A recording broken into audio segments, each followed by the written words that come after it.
Ang susunod na programa ay rated PG. Patnubay at gabay ng magulang ay kailangan sa mga batang manonood.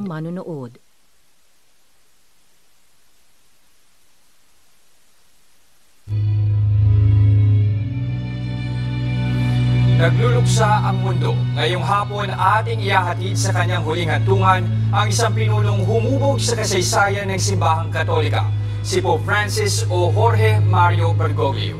Sa loob ng 12 taon, kinilala natin ang kanyang radikal na pag-ibig at mapagkumbabang puso.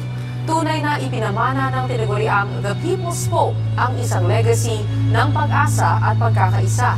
Kaya naman makiisa tayo sa pagdarasal at pagbibigay pugay sa ating Lolo Kiko sa kanyang huling paglalakbay. Mga kapatid, ako po si Jess De Los Santos. At ako naman po si Gretchen Ho. At ito ang Paalam Lolo Kiko, ang special coverage ng News 5 kasama ang One News, One PH at True FM.